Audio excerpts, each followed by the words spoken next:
가을 햇살이 부엌 창문을 통해 들어오던 그날 아침, 저는 여느 때처럼 설거지를 하고 있었어요. 62살의 나이에도 여전히 부지런한 손놀림으로 그릇들을 닦아내며 오늘 저녁 반찬 메뉴를 머릿속으로 정리하고 있었죠. 싱크대 옆에 놓인 휴대폰이 울렸어요. 모르는 번호였지만 저는 물기 묻은 손을 앞치마에 대충 닦고 전화를 받았답니다. 수화기 너머로 들려온 목소리는 침착하지만 어딘가 무게감이 있었어요. 은빛 요양원이라는 곳에서 온 전화였죠. 상담사는 제 시어머니 한옥순 어르신에 관해 이야기를 시작했어요. 말기 치매 진단을 받았으며 요양비를 3개월째 체납 중이라고 했어요. 더 이상 요양원에서 돌볼 수 없으니 가족이 모셔가야 한다는 내용이었죠. 제 손에서 접시가 미끄러져 싱크대에 떨어졌어요. 다행히 깨지진 않았지만 둔탁한 소리가 부엌에 울려 퍼졌답니다. 30년이었어요. 그 사람을 마지막으로 본 지 정확히 30년이 흘렀어요. 저는 전화를 끊고 멍하니 창밖을 바라봤어요. 아파트 단지 놀이터에서 아이들이 웃으며 뛰어노는 모습이 보였지만 제 눈엔 아무것도 들어오지 않았답니다. 부엌을 나와 안방으로 들어간 저는 오래된 장롱 앞에 섰어요. 천천히 문을 열고 맨 아래 서랍을 당겼죠. 오래된 옷가지들 사이에서 낡은 보자기에 쌓인 무언가를 꺼냈어요. 조심스럽게 보자기를 풀자 금이 간 청화백자 밥그릇이 나타났답니다. 30년 전 그날 밤 시어머니가 제게 던졌던 바로 그 그릇이었죠. 제 손가락이 금 간 자국을 천천히 따라갔어요. 마치 제 상처를 만지는 것처럼 조심스럽게, 그러면서도 애잔하제요. 그날이 생생하게 떠올랐어요. 25살의 어린 며느리였던 저는 시어머니 한옥순의 환갑잔치 준비로 일주일 내내 잠도 제대로 못 잤었죠. 친정이 가난하다는 이유로, 대학을 못 나왔다는 이유로 늘 무시당했지만 그래도 인정받고 싶었어요. 하지만 잔치 당일 손님들 앞에서 시어머니는 이 밥그릇을 제게 던지며 소리쳤었죠. 넌 우리 집 며느리 자격도 없다고, 친정 식구들과 함께 당장 나가라고요. 저는 눈물도 흘리지 못한 채 그 자리에 서 있을 수밖에 없었어요. 시어머니의 목소리는 계속됐죠. 제가 음식을 짜게 만들었다고, 집안 청소도 제대로 못한다고, 남편한테 잘 보이려고 애교만 부린다고요. 남편 병철은 그저 고개를 숙인 채 아무 말도 하지 않았어요. 친정 부모님은 당황한 채 저를 데리고 나와야 했죠. 그날 밤 저는 바닥에 떨어진 이 밥그릇 조각들을 주워 모았어요. 접착제로 하나하나 붙이며 울었죠. 왜냐고요? 저도 잘 모르겠어요. 그저 이걸 버리면 안 될 것 같았답니다. 이후로 저는 이 그릇을 장롱 깊숙이 보관했어요. 누구에게도 말하지 않고 가끔 혼자 꺼내보며 그날의 기억을 되새겼죠. 저녁 때 남편 병철이 퇴근했어요. 65살의 병철은 작은 공장의 기술자로 일하며 정년을 넘겨 계약직으로 버티고 있었죠. 저는 저녁상을 차리며 조심스럽게 말을 꺼냈어요. 요양원에서 전화가 왔다고, 어머니가 치매에 걸리셨다고요. 병철의 수저 놀림이 멈췄어요. 그는 국그릇을 내려놓으며 짧게 한숨을 쉬었답니다. 어머니를 본 게 언제냐고 제가 조심스럽게 물었어요. 병철은 대답 대신 반찬을 집어 입에 넣었어요. 7년 전쯤이었죠. 어머니가 혼자 사시다가 쓰러져서 병원에 입원했을 때 병철이 잠깐 들렀었어요. 하지만 어머니는 아들의 얼굴조차 제대로 보지 않으며 빨리 나가라고만 했었죠.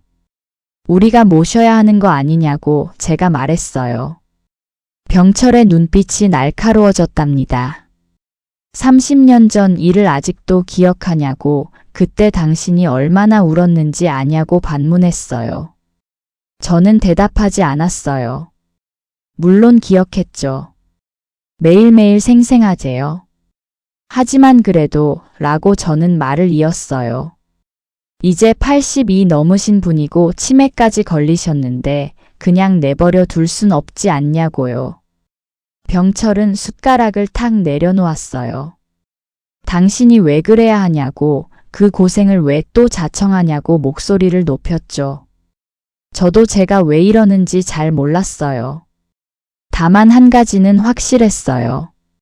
이대로 모른 척하면 평생 마음이 불편할 것 같았답니다. 병철과 저의 대화는 결론 없이 끝났어요. 남편은 거실로 나가 텔레비전을 켰고 저는 홀로 설거지를 했죠. 그날 밤 저는 잠을 이룰 수 없었어요. 천장을 바라보며 30년 전 그날의 기억들이 하나하나 떠올랐답니다. 시집 온 첫날부터 시어머니는 제게 냉정했어요. 친정이 가난하다는 걸 알고 결혼을 반대했던 시어머니는 저를 며느리가 아닌 식모처럼 대했죠. 새벽 5시에 일어나 밥을 해야 했고 3층짜리 집안을 혼자 청소해야 했어요. 시어머니는 제가 하는 모든 일에 흠을 잡았죠.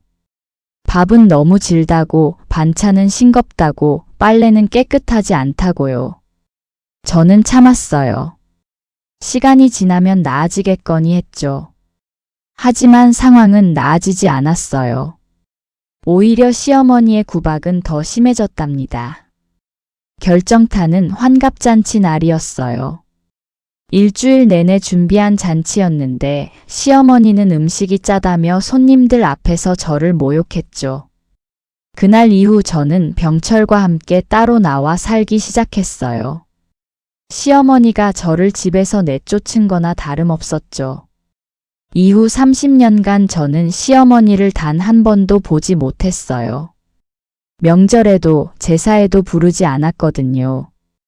다음 날 아침 저는 일찍 일어나 요양원에 전화를 걸었어요. 어머니 상태를 자세히 듣고 싶다고 했죠.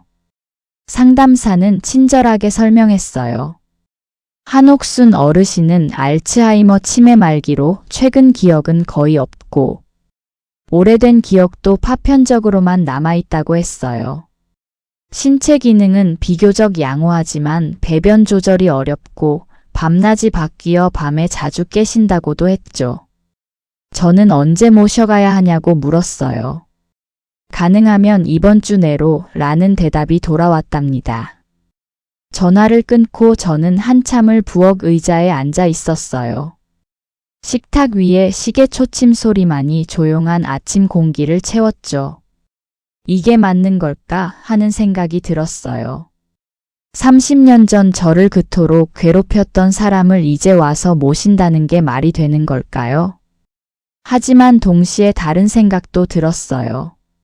이제 80이 넘은 노인이고 모든 걸 잊었다는데 그냥 버려둘 순 없다는 생각이요.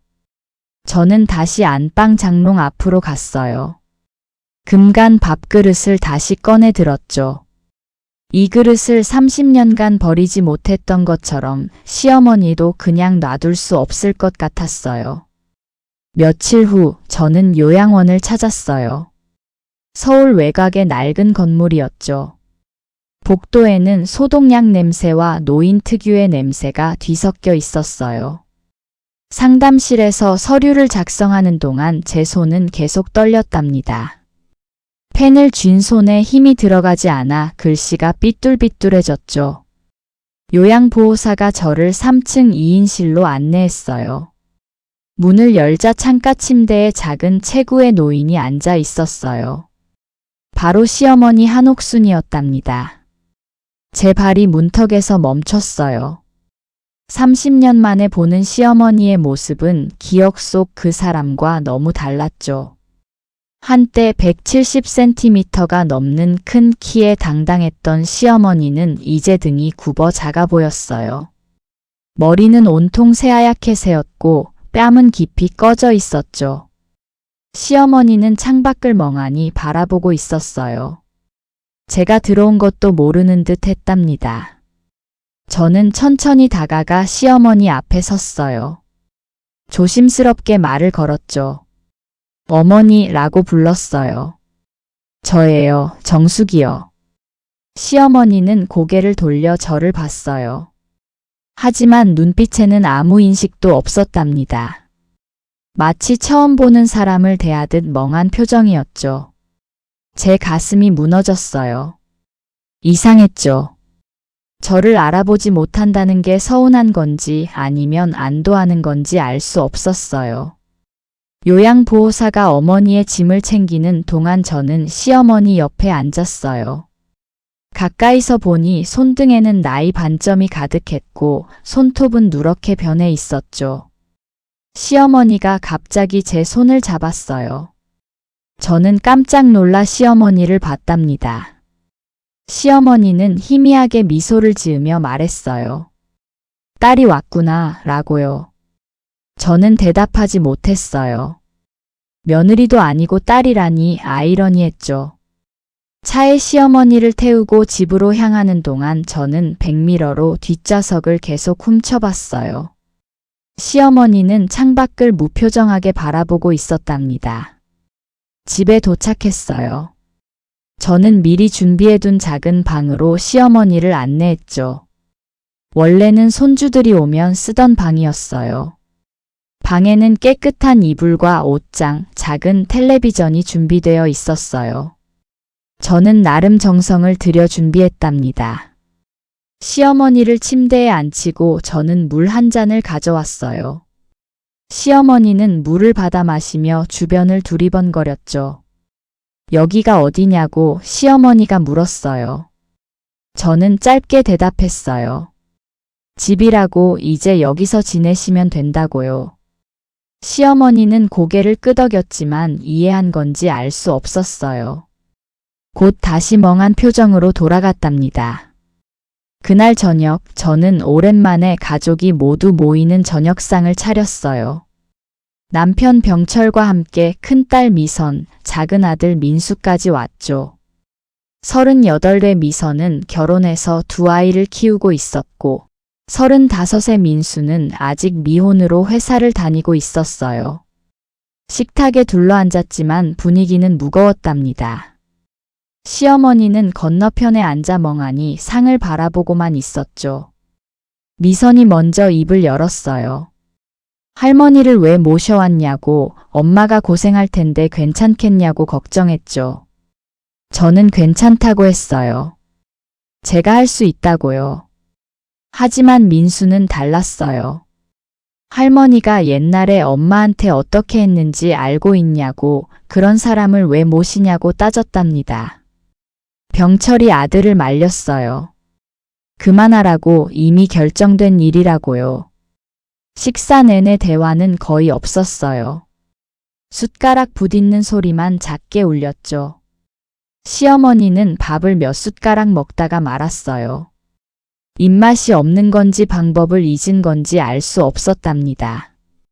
식사 후 자녀들이 돌아가고 저는 설거지를 시작했어요. 싱크대 앞에 서서 그릇을 닦는데 눈물이 났죠. 왜 우는지 저도 잘 몰랐어요. 후회하는 건지, 불안한 건지, 아니면 그저 막막한 건지요. 밤 11시 저는 시어머니 방을 확인했어요. 이불을 덮고 자고 계시는지 봐야 했죠. 문을 조용히 열자 시어머니는 침대에 앉아 창밖을 보고 있었어요. 잠들지 않으신 거였죠. 어머니, 주무셔야죠. 제가 다가가 말했어요. 시어머니는 고개를 돌려 저를 봤어요. 그리고 물었답니다. 당신은 누구냐고요. 제 가슴이 철렁했어요. 며느리라고, 정숙이라고 대답했죠. 시어머니는 잠시 저를 빤히 쳐다보더니 다시 창밖으로 시선을 돌렸어요. 아무 반응이 없었답니다. 저는 시어머니를 누이고 이불을 덮어드렸어요. 시어머니는 순순히 누웠지만 눈은 감지 않았죠. 방을 나와 거실로 온 저는 소파에 주저앉았어요. 이제 시작인데 벌써 지치는 것 같았답니다. 그날 밤 저는 또 잠을 이룰 수 없었어요. 시어머니가 혹시 일어나실까봐 신경이 곤두섰거든요. 새벽 3시쯤 복도에서 인기척이 들렸어요. 저는 벌떡 일어나 나가봤죠. 시어머니가 복도를 배회하고 있었어요. 화장실을 찾는 건지 아니면 그냥 헤매는 건지 알 수 없었답니다. 저는 시어머니를 화장실로 안내했어요. 그리고 다시 방으로 모시고 재웠죠. 하지만 1시간 뒤 또 같은 일이 반복됐어요. 시어머니는 밤새 4번이나 일어나셨답니다. 이렇게 제 첫 밤이 지나갔어요. 그리고 저는 알았죠. 앞으로의 날들이 결코 쉽지 않을 거라는 걸요. 일주일이 지났어요. 겉보기엔 평범한 일주일이었지만 제게는 지옥 같은 시간이었답니다. 시어머니는 밤낮이 바뀌어 있었어요. 낮에는 대부분 졸고 밤이 되면 깨어나 집안을 배회했죠. 저는 매일 밤 서너 시간밖에 잠을 잘 수 없었어요. 아침 6시 저는 부엌에서 아침 준비를 했어요. 눈 밑에는 짙은 다크서클이 내려앉았고 손은 피곤해 지쳐 자꾸 떨렸답니다. 시어머니를 깨워 식탁에 앉혔어요. 아침은 부드러운 죽으로 준비했죠. 치아가 약해져서 일반 밥은 드시기 힘드셨거든요. 숟가락을 시어머니 손에 쥐어드렸어요. 시어머니는 숟가락을 들고 죽을 떠서 입으로 가져갔지만 중간에 떨어뜨리고 말았답니다. 저는 참았어요. 휴지로 상을 닦고 다시 숟가락을 쥐어드렸죠. 하지만 또 떨어졌어요. 이번엔 옷에 떨어져 얼룩이 졌답니다. 저는 깊게 숨을 들이마셨어요. 화를 내면 안 된다고 스스로에게 말했죠. 결국 제가 직접 떠먹여 드려야 했어요. 한 숟가락씩 입에 넣어드리며 삼키실 때까지 기다렸답니다. 30분이 걸려 겨우 한 그릇을 드셨어요. 제 아침 식사는 식탁에 그대로 식어 있었죠. 식사 후에는 씻기는 시간이었어요. 시어머니는 혼자 씻는 것을 거부했거든요. 욕실로 모시고 들어가 옷을 벗겼어요. 시어머니의 몸은 뼈만 앙상하게 남아 있었고 피부는 주름투성이었답니다. 샤워기로 물을 뿌리는데 시어머니가 소리를 질렀어요. 물이 뜨겁다고요. 저는 온도를 낮췄어요.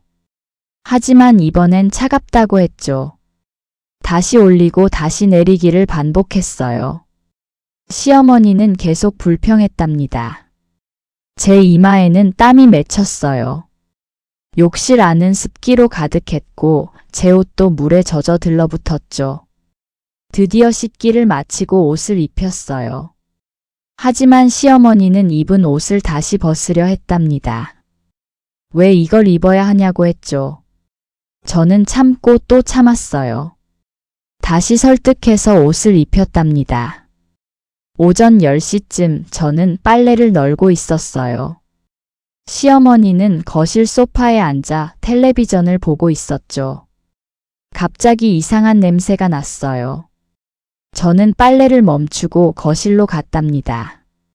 시어머니가 소파에 실수를 하신 거였어요. 바지가 젖어 있었고 소파에도 얼룩이 졌죠. 저는 순간 어지러움을 느꼈어요. 하지만 표정을 감추고 시어머니를 화장실로 모셨답니다. 다시 씻기고 옷을 갈아입히고 소파 커버를 빨고요. 1시간이 또 지나갔어요. 점심때가 됐어요. 저는 부드러운 반찬으로 상을 차렸죠. 하지만 시어머니는 먹으려 하지 않았어요. 배고프지 않다고 아침을 먹었다고 했답니다. 아침을 먹은 지 불과 4시간밖에 안 지났는데 기억하지 못하는 거였죠. 저는 설득했어요. 점심시간이라고 드셔야 건강하다고요. 하지만 시어머니는 고개를 저었어요. 그러다 갑자기 화를 냈답니다. 왜 자꾸 강요하냐고 자기는 배고프지 않다고 소리쳤죠. 저는 물러날 수밖에 없었어요. 억지로 먹이면 더 힘들 테니까요. 결국 시어머니는 점심을 거르셨어요. 저도 식욕이 없어 대충 몇 숟가락만 먹고 말았답니다. 오후가 되자 시어머니는 졸기 시작했어요. 소파에서 꾸벅꾸벅 졸다가 결국 깊이 잠들었죠. 저는 이 시간을 이용해 밀린 집안일을 했어요. 설거지, 청소, 빨래 정리까지요. 하지만 1시간도 채 안 되어 시어머니가 깨셨어요. 그리고 또 배회하기 시작했답니다. 집안을 이리저리 돌아다니며 서랍을 열고 물건을 만지고 가끔은 이상한 곳에 물건을 숨겼어요. 저는 시어머니를 따라다니며 물건을 제자리에 놓아야 했답니다. 저녁 6시 저는 저녁 식사를 준비했어요. 오늘은 남편 병철이 일찍 들어온다고 했거든요. 병철이 현관문을 열고 들어왔어요. 저는 반가운 마음에 현관으로 나갔죠. 하지만 병철의 표정은 어두웠어요. 피곤한 기색이 역력했답니다. 거실로 들어온 병철은 소파에 앉은 시어머니를 봤어요. 시어머니는 텔레비전을 보고 있었지만 실은 화면을 보는 게 아니라 그냥 멍하니 있는 거였죠. 병철은 자신의 방으로 들어가 버렸어요. 시어머니에게 인사도 하지 않고요. 저녁상을 차리고 저는 병철을 불렀어요. 함께 식사를 해야 했죠. 식탁에 셋이 앉았어요. 시어머니는 병철을 빤히 쳐다봤답니다. 그리고 물었어요. 당신은 누구냐고요? 병철의 숟가락이 멈췄어요. 저는 조심스럽게 대답했죠. 아들이라고, 병철이라고요. 시어머니는 고개를 갸웃했어요. 믿기지 않는다는 표정이었답니다. 병철은 밥을 먹다 말고 수저를 놓았어요. 그리고 방으로 들어가 버렸죠. 저는 혼자 남아 시어머니와 식사를 마쳤어요. 아니, 시어머니를 먹이고 저도 조금 먹었답니다. 밤 9시 저는 시어머니를 침대에 눕혔어요. 이제 자야 한다고 말했죠. 하지만 시어머니는 자려 하지 않았어요. 계속 일어나려고 했답니다. 저는 포기하고 시어머니와 함께 거실에 앉아 있었어요. 언젠가는 주무실 테니까요. 자정이 넘어서야 시어머니가 졸기 시작했어요. 저는 조심스럽게 시어머니를 방으로 모시고 눕혔답니다. 제 침대에 누웠지만 긴장이 풀리지 않았어요. 시어머니가 또 일어나실까 봐요. 새벽 2시 예상대로 시어머니가 일어나셨어요. 저도 벌떡 일어나 시어머니 방으로 갔죠. 시어머니는 옷장을 뒤지고 있었어요. 뭔가를 찾는 것 같았답니다. 제가 물었어요. 무엇을 찾으시냐고요. 시어머니는 대답 없이 계속 옷장을 뒤졌어요. 옷가지들이 바닥에 떨어졌죠. 저는 시어머니를 침대에 앉히고 옷가지를 주워 담았어요. 그리고 다시 시어머니를 눕혔답니다. 하지만 30분 후 또 일어나셨어요. 이번엔 거실로 나가려 했죠. 저는 시어머니를 막았어요. 밤이니까 주무셔야 한다고 했답니다. 시어머니는 고개를 저었어요. 집에 가야 한다고 엄마가 기다린다고 했죠. 제 가슴이 철렁했어요. 시어머니는 지금 아마 어린 시절로 돌아가 계신 것 같았답니다.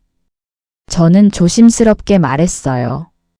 여기가 집이라고, 지금은 밤이니 주무셔야 한다고요. 하지만 시어머니는 듣지 않았어요. 계속 나가려고 했답니다. 저는 어쩔 수 없이 시어머니와 함께 거실에 앉아 있었어요. 등을 쓰다듬어주며 진정시키려 했죠. 1시간쯤 지나자 시어머니가 다시 졸기 시작했어요. 저는 시어머니를 방으로 모셨답니다. 이렇게 밤이 지나갔어요. 저는 결국 2시간도 못 잤죠. 아침이 다시 왔어요. 저는 커피를 진하게 타서 마셨답니다. 잠을 깨기 위해서요. 거울을 봤어요. 눈은 충혈돼 있고 얼굴은 부어 있었죠. 일주일 만에 확실히 늙어 보였어요. 이렇게 2주가 지났어요. 제 상태는 점점 악화됐답니다. 밤에 잠을 못 자니 낮에도 정신이 몽롱했어요. 걸음걸이가 비틀거렸고 손에서 물건을 자주 떨어뜨렸죠. 친구 인숙이 전화를 걸어왔어요. 오랜만에 점심이나 먹자고요. 저는 거절했어요. 시어머니를 혼자 두고 나갈 수 없다고요. 인숙은 이해할 수 없다는 투로 물었답니다. 왜 그 할머니를 모시냐고 30년 전 일을 잊었냐고요. 저는 대답하지 못했어요. 사실 저도 모르겠거든요. 전화를 끊고 저는 한참을 멍하니 앉아 있었어요. 제가 왜 이러는지 정말 모르겠다는 생각이 들었답니다. 어느 날 오후 저는 장을 보러 나가야 했어요. 집에 먹을 게 떨어졌거든요. 시어머니를 방에 모시고 나오며 당부했어요. 움직이지 말고 기다리시라고요. 슈퍼까지는 왕복 30분이었어요. 저는 최대한 빨리 장을 보고 집으로 돌아왔죠. 현관문을 열고 들어가는데 이상한 냄새가 났어요. 타는 냄새였답니다. 저는 급히 부엌으로 뛰어갔어요. 가스레인지에 냄비가 올려져 있었고 안은 새까맣게 타 있었죠. 시어머니가 켠 거였어요. 제가 없는 사이 부엌에 오셔서 뭔가를 하려다 잊고 간 거랍니다. 저는 황급히 가스를 끄고 창문을 열었어요. 심장이 미친 듯이 뛰었죠. 큰일 날 뻔했어요. 조금만 더 늦었으면 불이 났을지도 모른다는 생각에 식은땀이 났답니다. 시어머니는 거실 소파에 앉아 텔레비전을 보고 있었어요. 아무 일도 없었다는 듯이요. 저는 시어머니 앞에 섰어요. 왜 가스레인지를 켰냐고 물었죠. 시어머니는 고개를 갸웃했어요. 자기가 그랬냐고 반문했답니다. 저는 할 말을 잃었어요. 화를 내야 할지 울어야 할지 몰랐죠. 결국 저는 부엌에 가서 타버린 냄비를 닦았어요. 눈물이 주르륵 흘러내렸답니다. 그날 저녁 딸 미선이 들렀어요. 손주들을 데리고 온 거였죠. 7살 은지와 5살 민지가 할머니를 안았어요. 저는 손주들을 보며 잠시나마 웃을 수 있었답니다. 하지만 미선은 제 상태를 보고 놀랐어요. 일주일 사이 얼마나 수척해졌는지 알 수 있었거든요. 미선이 조심스럽게 물었어요. 엄마 괜찮냐고요. 저는 괜찮다고 했어요. 조금 피곤할 뿐이라고요. 하지만 미선은 걱정스러운 표정을 감추지 못했답니다. 미선이 돌아간 후 저는 다시 혼자가 됐어요. 시어머니는 벌써 졸고 있었고 병철은 아직 퇴근하지 않았죠. 저는 소파에 앉아 한참을 멍하니 있었어요. 너무 지쳤답니다. 그때 안방 장롱 생각이 났어요. 저는 일어나 장롱을 열었죠. 맨 아래 서랍에서 보자기에 싼 밥그릇을 꺼냈어요. 금간 청아백자 밥그릇이요. 저는 그릇을 무릎에 올려놓고 금간 자국을 쓰다듬었어요. 30년 전 그날이 생생하게 떠올랐답니다. 시어머니가 이 그릇을 던지며 했던 말들이 귓가에 들렸어요. 넌 우리 집 며느리 자격이 없다고 친정 식구들과 함께 나가라고요. 저는 눈을 감았어요. 그날의 수치심과 분노가 다시 밀려왔죠. 왜 제가 지금 그 사람을 돌보고 있는지 모르겠었어요. 복수하려는 건지 아니면 정말로 착해서 그러는 건지요. 아니면 혹시 인정받고 싶은 걸까요? 30년 전 받지 못한 그 인정을요. 저는 그릇을 다시 보자기에 싸서 서랍에 넣었어요. 그리고 다시 소파에 앉았답니다. 시계를 봤어요. 밤 10시였죠. 곧 시어머니가 깨실 시간이었어요. 저는 깊은 한숨을 쉬었답니다. 긴 밤이 또 시작될 거예요.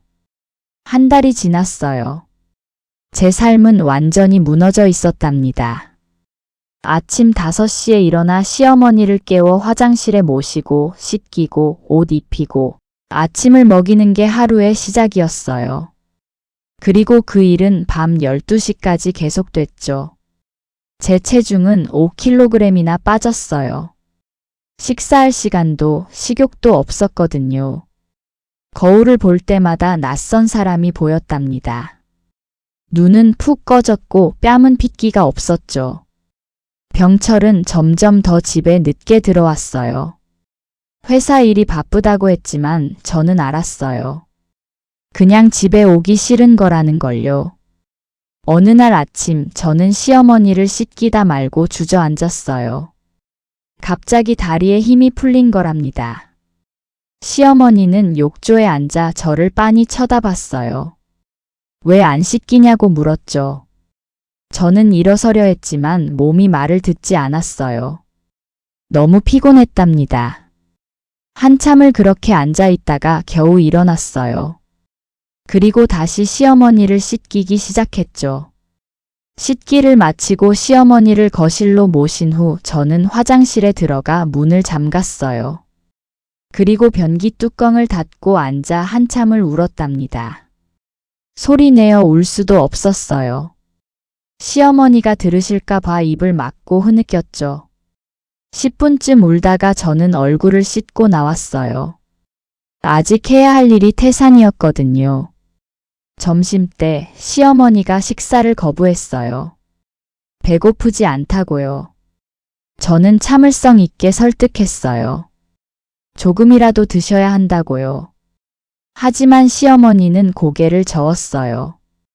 그러다 갑자기 화를 냈답니다. 왜 자꾸 강요하냐고 자기를 가만 놔두라고 소리를 지르셨어요.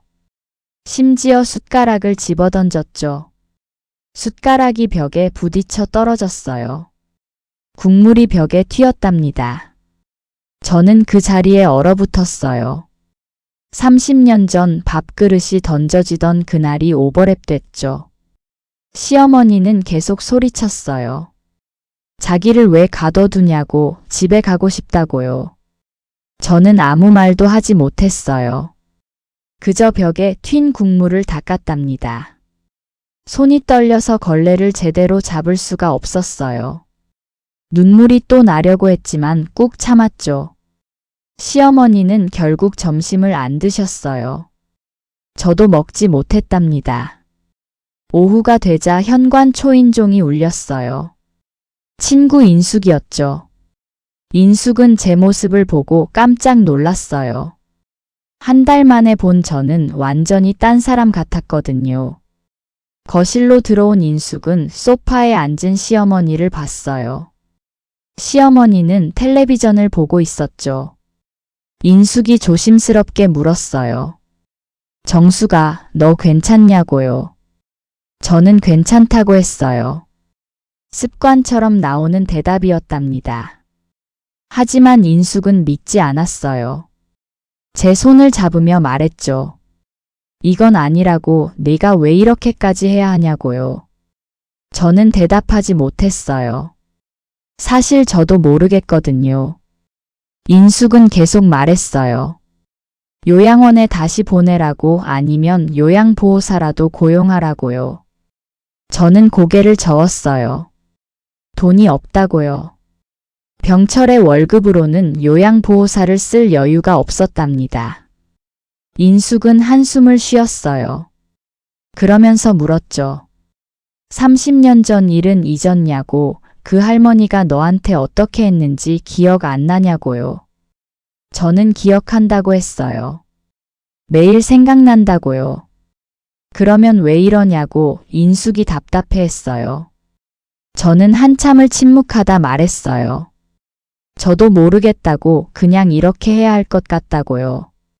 인숙은 이해할 수 없다는 표정이었어요. 하지만 더 이상 말하지 않았답니다. 인숙이 돌아간 후 저는 더 외로워졌어요. 친구조차 저를 이해하지 못한다는 게 서러웠죠. 저녁 무렵 아들 민수가 들렀어요. 회사 근처라 잠깐 들른 거였답니다. 민수는 저를 보고 놀랐어요. 제가 너무 야위었거든요. 거실로 들어온 민수는 소파에 앉은 할머니를 봤어요. 시어머니는 민수를 보더니 물었답니다. 당신은 누구냐고요? 민수는 손주라고 대답했어요. 하지만 시어머니는 고개를 갸웃했죠. 민수가 부엌으로 저를 따라왔어요. 그리고 작은 목소리로 말했답니다. 엄마, 이건 아닌 것 같다고요. 엄마가 너무 힘들어 보인다고요. 저는 괜찮다고 했어요. 조금만 더 버티면 익숙해질 거라고요. 하지만 민수는 고개를 저었어요. 엄마 건강이 더 중요하다고 할머니를 다른 곳에 모셔야 한다고 했답니다. 저는 아들의 말을 듣고 가슴이 먹먹해졌어요.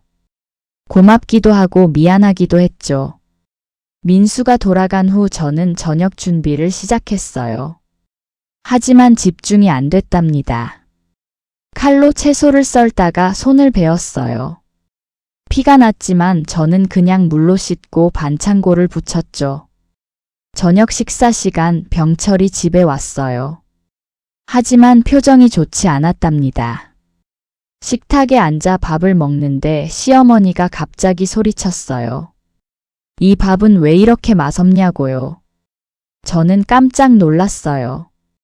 평소와 똑같이 지었는데 말이죠.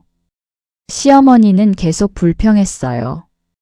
반찬도 짜다고 집안도 더럽다고요. 병철이 수저를 내려놓았어요. 그리고 시어머니에게 말했답니다. 어머니, 그만하시죠.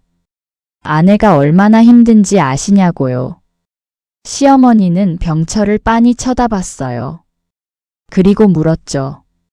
당신이 누군데 나한테 그런 말을 하냐고요.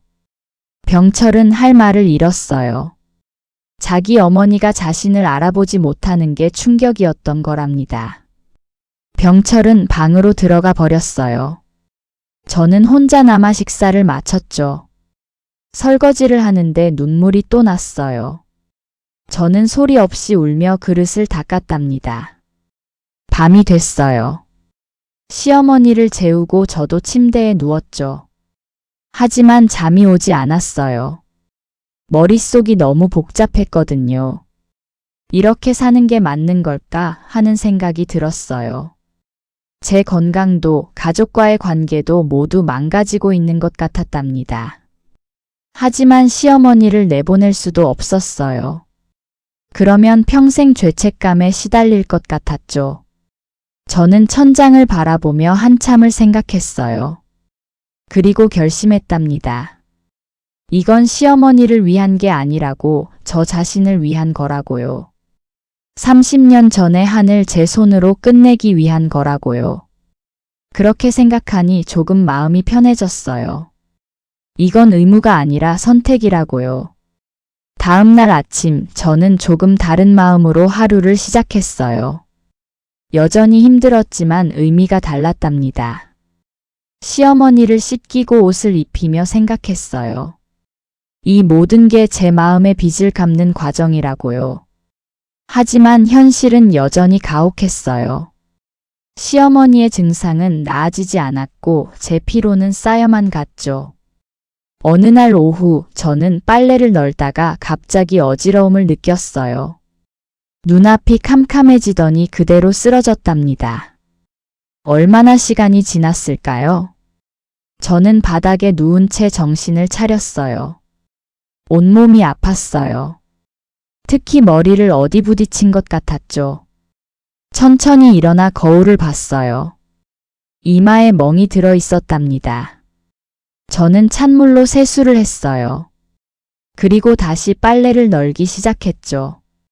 쓰러진 것도 멍이 든 것도 누구한테 말하지 않았어요.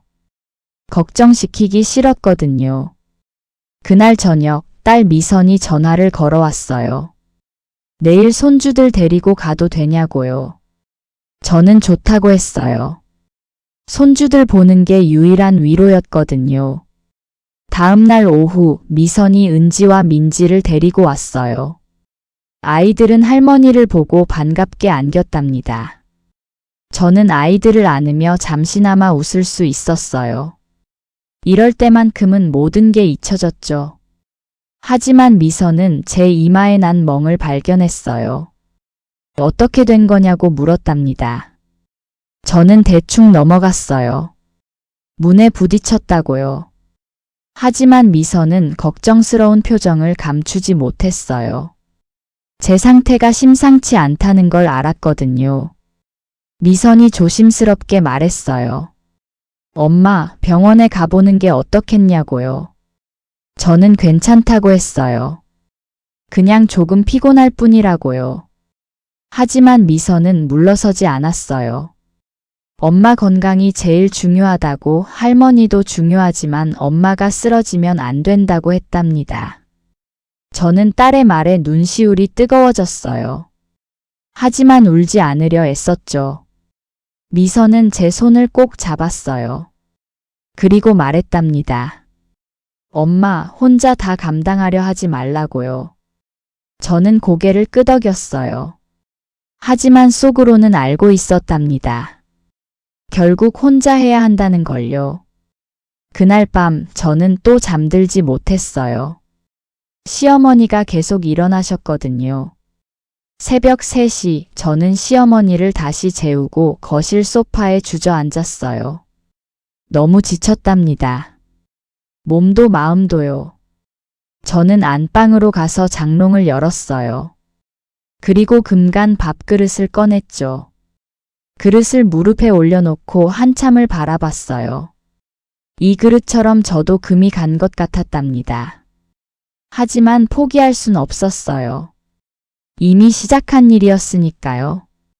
저는 그릇을 다시 서랍에 넣었어요. 그리고 결심했답니다. 끝까지 가보겠다고, 이 한을 제 손으로 끝내겠다고요. 2달째 접어들며 저는 작은 변화를 만들기로 했어요.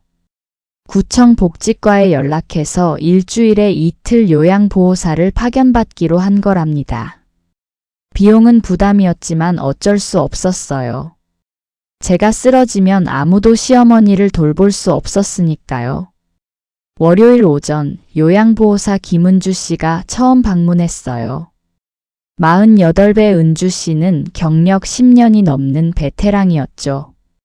은주 씨는 시어머니를 보더니 능숙하게 인사했어요. 할머니 안녕하세요. 오늘부터 도와드릴 은주예요. 시어머니는 은주 씨를 빤히 쳐다봤어요. 그리고 물었답니다. 당신은 누구냐고요? 은주 씨는 차분하게 다시 설명했어요. 저는 은주 씨의 침착한 태도에 안도했죠. 은주 씨가 시어머니를 씻기는 동안 저는 부엌에서 차를 준비했어요. 다른 사람이 시어머니를 돌보는 걸 보니 이상하면서도 고마웠답니다. 씻기를 마치고 은주 씨가 부엌으로 왔어요. 제가 준비한 차를 마시며 말했죠. 할머니 상태가 꽤 심하시네요. 정숙 씨가 혼자 돌보기 힘드셨겠어요. 저는 고개를 끄덕였어요. 사실 지옥 같았다고는 차마 말하지 못했답니다. 은주 씨는 제 손을 봤어요. 거칠고 상처투성이었죠. 은주 씨가 조심스럽게 물었어요. 할머니가 친정어머니냐고요. 저는 고개를 저었어요. 시어머니라고 했죠. 은주 씨의 표정이 미묘하게 변했어요. 시어머니를 이렇게까지 돌보는 며느리는 흔치 않았거든요. 은주 씨가 또 물었어요. 할머니랑 사이가 좋으셨냐고요. 저는 잠시 말을 멈췄어요. 그리고 솔직하게 대답했답니다. 아니라고, 오히려 아주 안 좋았다고요. 은주 씨는 놀란 표정을 감추지 못했어요. 그러면 왜 모시냐고 물었죠. 저는 대답하지 않았어요. 저도 정확히 모르겠거든요. 은주 씨는 더 이상 묻지 않았어요.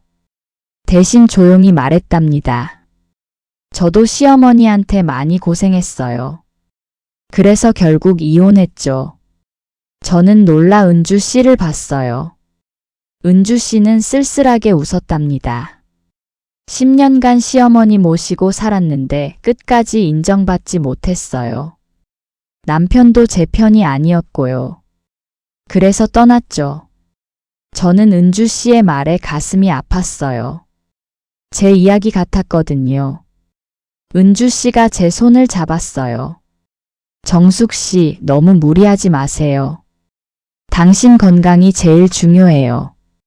저는 고개를 끄덕였어요. 은주 씨가 있어 든든했답니다. 은주 씨는 일주일에 이틀, 월요일과 목요일에 오기로 했어요. 오전 9시부터 오후 3시까지 6시간이었죠. 그 시간만큼은 저도 숨을 쉴 수 있었어요. 밀린 집안일을 하거나 잠깐 누워서 쉬거나요. 어느 월요일 은주 씨가 시어머니를 돌보는 동안 저는 침대에 누워 있었어요. 오랜만에 낮잠을 잘 수 있는 기회였죠. 하지만 잠이 오지 않았어요. 귀를 기울이면 거실에서 은주 씨와 시어머니의 목소리가 들렸답니다. 은주 씨가 시어머니에게 옛날 이야기를 물어보고 있었어요. 할머니 젊으셨을 때 뭐 하셨냐고요. 시어머니는 한참을 생각하다가 대답했어요. 시집살이 했다고 힘들었다고요. 저는 귀를 쫑긋 세웠어요. 시어머니가 과거 이야기를 하는 건 처음이었거든요. 시어머니가 계속 말했어요. 시어머니가 무서웠다고, 매일 맞았다고요. 저는 침대에서 일어나 조심스럽게 방문을 열고 복도로 나왔어요. 거실이 보이지 않는 곳에 숨어들었답니다. 은주 씨가 물었어요. 그래서 어떻게 하셨냐고요. 시어머니는 한숨을 쉬었어요. 그리고 말했죠. 참았다고, 그게 며느리의 도리라고 배웠다고요. 그리고 나중에 자기도 며느리를 똑같이 대했다고, 그게 당연한 줄 알았다고요. 저는 그 말을 들으며 가슴이 무너졌어요. 시어머니도 피해자였다는 걸 처음 알았거든요. 하지만 동시에 분노도 느꼈어요. 그렇다고 저를 그렇게 대한 게 정당화되는 건 아니잖아요. 은주 씨가 조심스럽게 물었어요. 며느리한테 미안한 마음은 없으시냐고요. 시어머니는 한참을 침묵했어요. 그리고 희미하게 말했답니다. 잘 모르겠다고, 기억이 안 난다고요. 저는 복도에서 주저앉았어요. 눈물이 주르륵 흘러내렸죠. 시어머니도 고통받았다는 걸 알게 됐지만 제 상처가 치유되는 건 아니었어요. 오히려 더 복잡해졌답니다. 미워해야 할 사람인데 동정심이 생기는 게 이상했거든요. 은주 씨가 돌아간 후 저는 시어머니와 둘이 남았어요.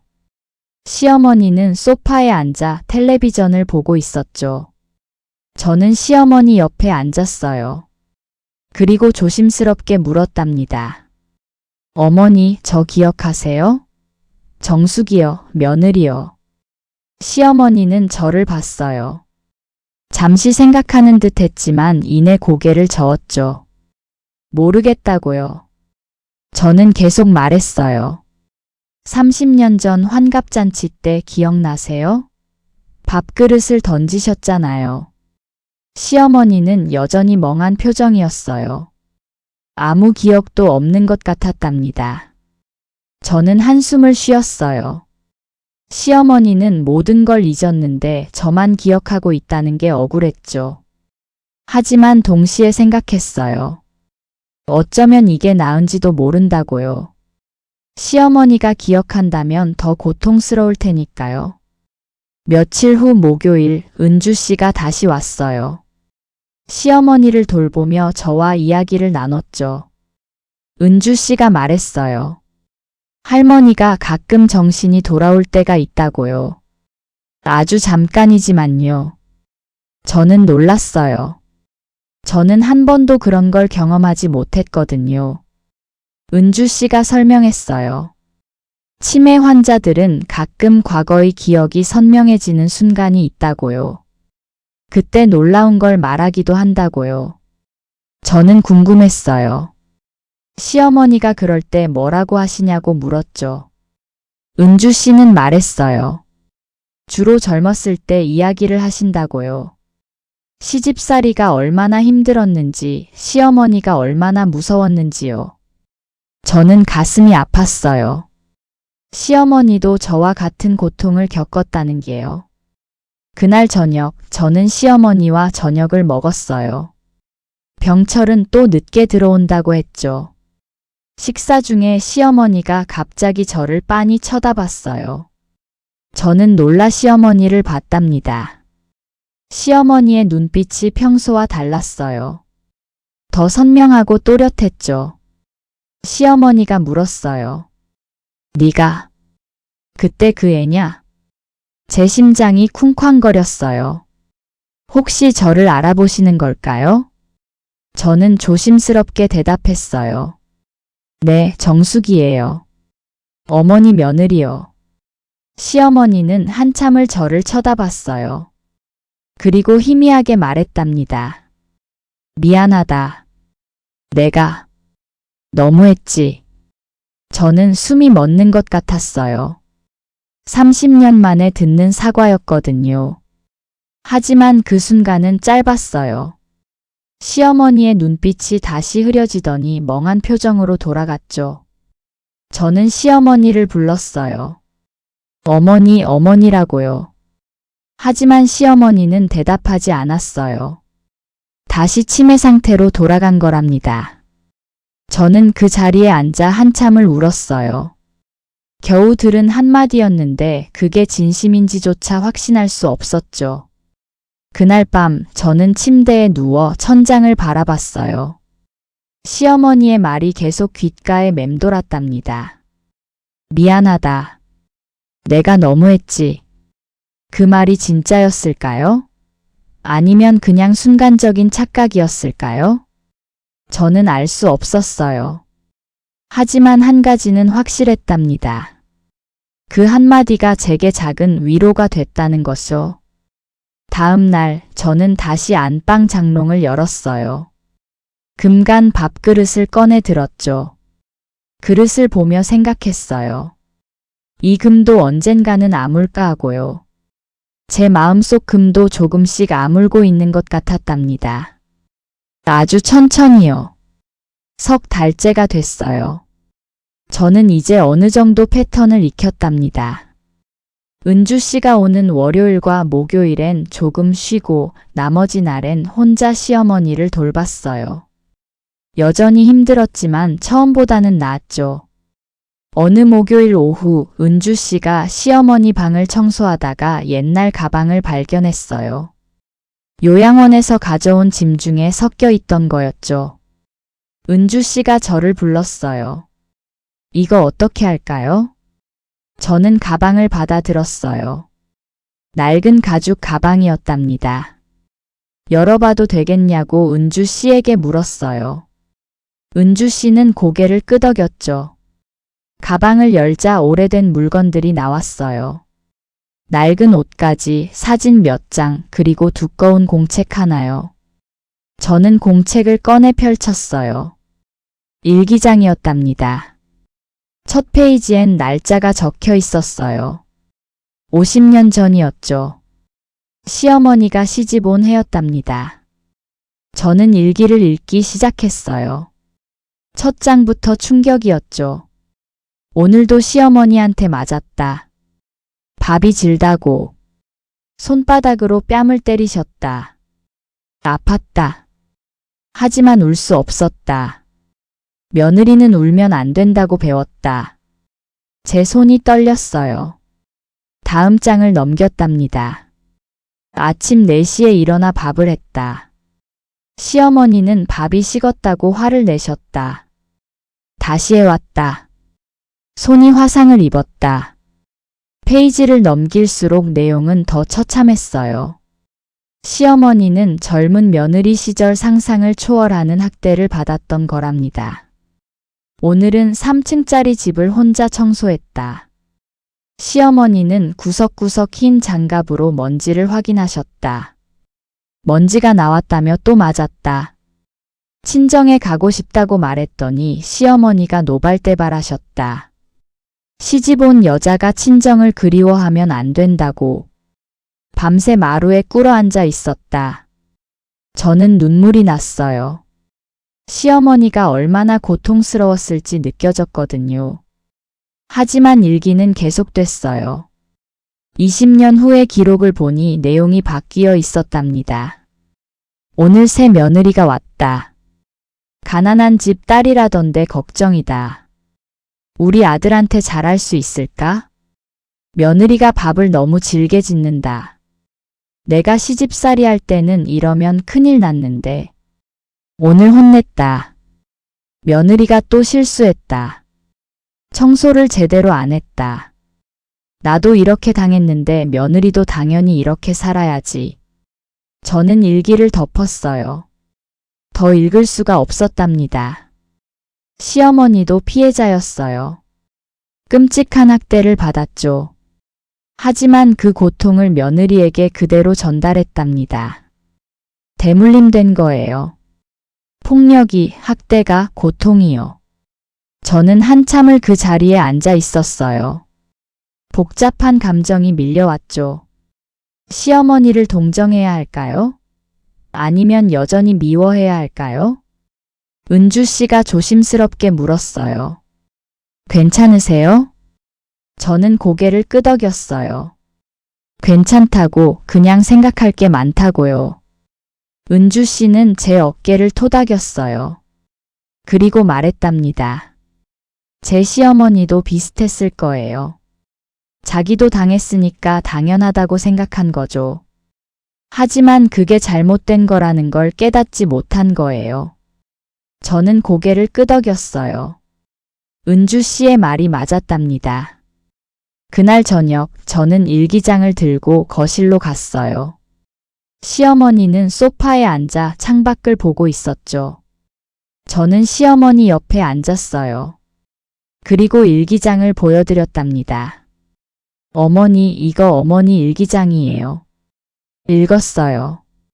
시어머니는 일기장을 봤어요. 하지만 인식하지 못하는 것 같았죠. 제가 계속 말했어요. 어머니도 많이 힘드셨네요. 시집살이가 정말 끔찍했었네요. 시어머니는 여전히 반응이 없었어요. 다만 일기장을 만지작거렸답니다. 저는 눈물이 났어요. 시어머니도 저도 결국 피해자였던 거죠. 하지만 그렇다고 제가 받은 상처가 사라지는 건 아니었어요. 이해는 할 수 있지만 용서는 다른 문제였답니다. 저는 시어머니의 손을 잡았어요. 주름투성이 손이었죠. 어머니, 저도 힘들었어요. 어머니한테 정말 많이 상처받았어요. 시어머니는 저를 봤어요. 희미한 눈빛이었지만 뭔가를 이해하는 것 같기도 했답니다. 제가 계속 말했어요. 하지만 어머니도 힘드셨던 거 알아요. 그래서 제가 여기 있는 거예요. 시어머니의 입이 움직였어요. 희미하게 소리가 나왔죠. 고맙다. 정말 고맙다. 저는 울음을 터뜨렸어요. 시어머니도 눈시울이 붉어졌답니다. 우리 둘은 한참을 그렇게 앉아 있었어요. 손을 잡은 채로요. 그날 밤 저는 일기장을 자세히 읽었어요. 처음부터 끝까지요. 50년의 기록이었어요. 한 여성의 삶이 고스란히 담겨 있었죠. 젊은 시절의 고통, 중년의 분노, 노년의 외로움까지요. 저는 읽으며 깨달았어요. 시어머니도 결국 저처럼 인정받고 싶었던 거라는 걸요. 하지만 시대가 그걸 허락하지 않았던 거죠. 며느리는 참아야 하고 시어머니가 되면 며느리를 괴롭혀야 한다는 왜곡된 가르침이 대물림된 거랍니다. 일기의 마지막 페이지엔 이런 글이 적혀 있었어요. 나는 행복했을까? 잘 모르겠다. 다만 살아냈다. 그것으로 충분할까? 저는 일기장을 덮었어요. 그리고 생각했답니다. 저는 이 굴레를 끊어야 한다고요. 딸에게 며느리가 생긴다면 그 며느리에게 이런 고통을 물려주면 안 된다고요. 다음 날 아침 저는 딸 미선에게 전화를 걸었어요. 오랜만에 만나자고 했죠. 미선은 반가워하며 점심에 만나자고 했어요. 은주 씨가 오는 날이니 시어머니는 걱정 없었답니다. 점심시간 저와 미선은 조용한 식당에서 만났어요. 미선은 저를 보고 놀랐죠. 제가 조금 나아 보였거든요. 여전히 수척했지만 표정이 밝아진 것 같았어요. 우리 둘은 식사를 하며 이야기를 나눴어요. 저는 시어머니의 일기장에 대해 말했답니다. 미선은 놀라며 들었어요. 증조할머니도 그렇게 힘들었다니요. 제가 말했어요. 미선아, 엄마가 너한테 시어머니처럼 행동한 적 있었니? 미선은 고개를 저었어요. 없다고, 엄마는 늘 자상했다고요. 저는 안도했어요. 그리고 말했답니다. 엄마는 너한테 절대 그러지 않을 거야. 네가 시집을 가든 며느리를 맡든 엄마는 절대 시어머니처럼 하지 않을 거야. 미선은 제 손을 잡았어요. 알고 있다고, 엄마는 다르다고요.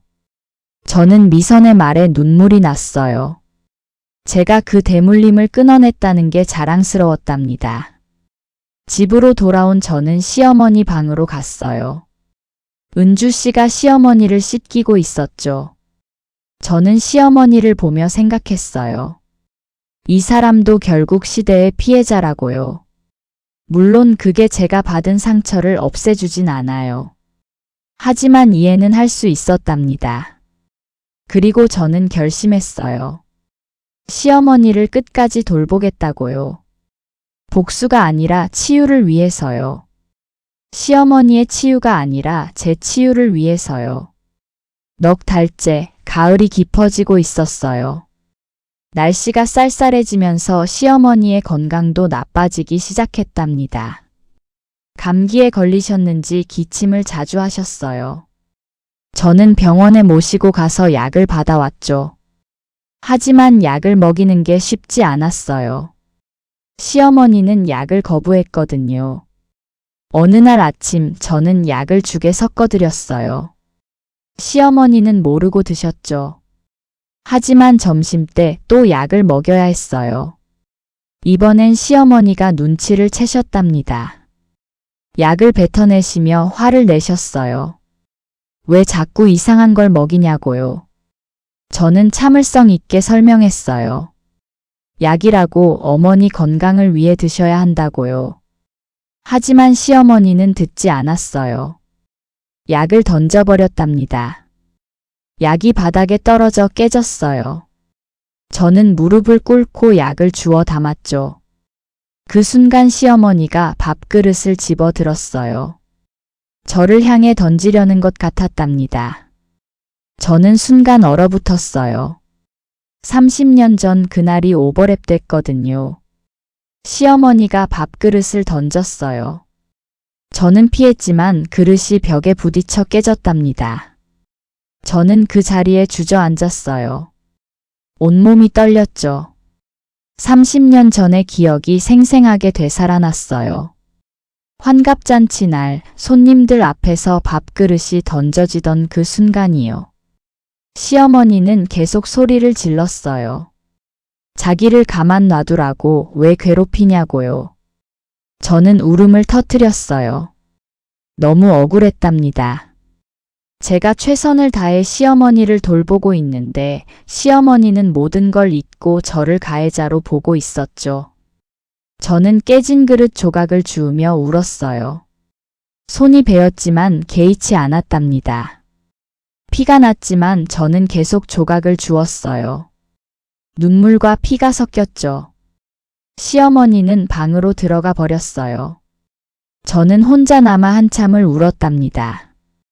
은주 씨가 오는 날이 아니어서 도와줄 사람도 없었어요. 병철은 회사에 있었고요. 저는 겨우 정신을 차리고 상처를 치료했어요. 반창고를 붙이고 깨진 그릇을 버렸죠. 그리고 시어머니 방으로 갔어요. 시어머니는 침대에 앉아 창밖을 보고 있었답니다. 저는 다가가지 못했어요. 무서웠거든요. 또 그릇을 던지실까 봐요. 한참을 문 앞에 서 있다가 저는 거실로 돌아왔어요. 소파에 앉아 멍하니 있었죠. 저녁이 됐어요. 저는 저녁을 준비해야 했지만 움직일 수가 없었답니다. 온몸에 힘이 빠졌어요. 마음도 몸도 지쳤죠. 병철이 퇴근했어요. 집에 들어선 병철은 제 이상한 모습을 알아챘답니다. 무슨 일 있었냐고 물었죠. 저는 오늘 일을 말했어요. 병철의 얼굴이 굳었어요. 그리고 폭발했답니다. 이제 그만하자고, 이렇게까지 할 필요 없다고 소리쳤어요. 저는 대답하지 않았어요. 사실 저도 한계였거든요.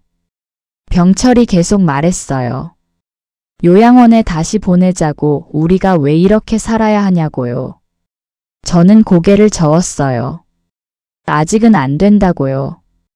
병철은 이해할 수 없다는 표정이었어요. 당신이 왜 그래야 하냐고 물었죠. 저는 대답했어요. 제 때문이라고, 제 마음을 정리하기 위해서라고요. 병철은 한숨을 쉬었어요. 그리고 방으로 들어가 버렸답니다. 저는 혼자 남았어요. 저녁도 먹지 않고 소파에 앉아 있었죠. 밤이 깊어졌어요. 저는 안방 장롱을 열었답니다. 금간 밥그릇을 꺼냈어요. 오늘 깨진 그릇을 보니 이 그릇이 생각났거든요. 저는 그릇을 무릎에 올려놓고 한참을 바라봤어요. 30년간 간직한 이 그릇처럼 제 상처도 여전히 아물지 않았답니다. 하지만 이제 끝내야 할 것 같았어요. 이대로는 제가 무너질 것 같았거든요. 저는 그릇을 다시 보자기에 싸서 넣었어요. 그리고 소파로 돌아왔죠. 새벽까지 잠들지 못했어요. 머릿속이 복잡했답니다. 다음 날 아침 저는 일찍 일어나 시어머니 방으로 갔어요. 시어머니는 아직 주무시고 있었죠. 저는 시어머니를 조용히 바라봤어요. 주름 가득한 얼굴, 백발의 머리카락, 가느다란 호흡이요. 한때는 무서웠던 사람이에요. 하지만 지금은 그저 약한 노인일 뿐이었죠. 저는 시어머니의 손을 잡았어요. 차가웠답니다. 어머니, 조용히 불렀어요. 깨우려는 게 아니라 그냥 말하고 싶어서요. 저는 속삭였어요. 어머니, 전 어머니를 용서할 수 없어요. 아직은요. 하지만 끝까지 돌보겠다고, 그게 제 자신을 위한 거라고요.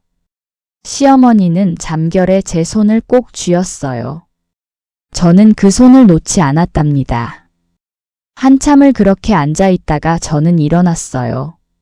아침 준비를 해야 했거든요. 부엌에서 아침을 준비하는데 눈물이 또 났어요. 하지만 이번엔 조금 달랐답니다. 분노보다는 슬픔이었어요. 시어머니에 대한 슬픔이 아니라 이 모든 상황에 대한 슬픔이요. 그날 은주 씨가 왔어요. 제 상태를 보고 깜짝 놀랐죠. 무슨 일 있었냐고 물었어요. 저는 어제 일을 말했답니다. 은주 씨는 저를 꼭 안아줬어요. 그리고 말했죠.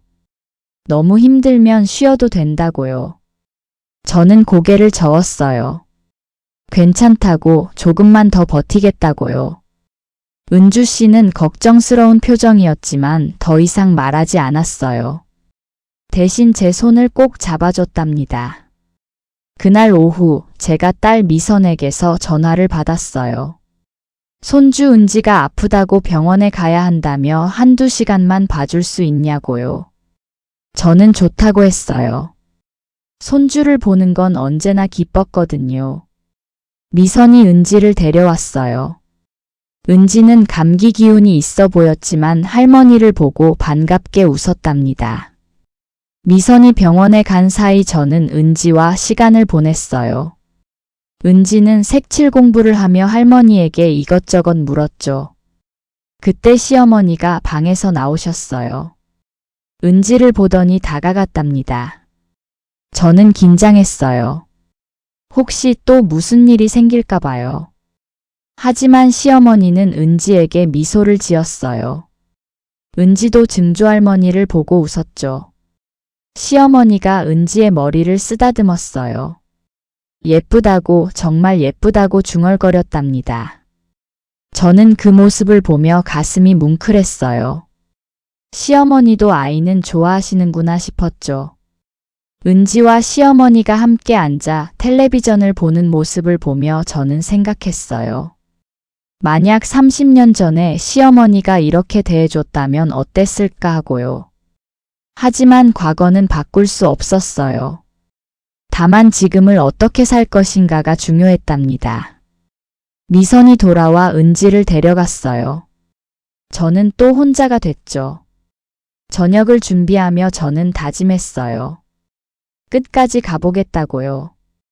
비록 힘들고 고통스럽지만 이 과정을 통해 제 상처를 치유하겠다고요. 그것이 진정한 자유가 될 거라고 믿으며요. 5달째 겨울이 다가오고 있었어요. 날씨가 추워지면서 시어머니의 건강은 더욱 악화됐답니다. 기침이 심해지고 식욕도 떨어졌어요. 저는 병원에 모시고 갔지만 치매 환자라 치료가 쉽지 않았죠. 의사는 말했어요. 이제 오래 남지 않았을 거라고요. 길어야 몇 개월이라고요. 저는 그 말을 들으며 복잡한 감정을 느꼈답니다. 슬픔일까요? 안도일까요? 아니면 두려움일까요? 집으로 돌아와 시어머니를 방에 눕혔어요.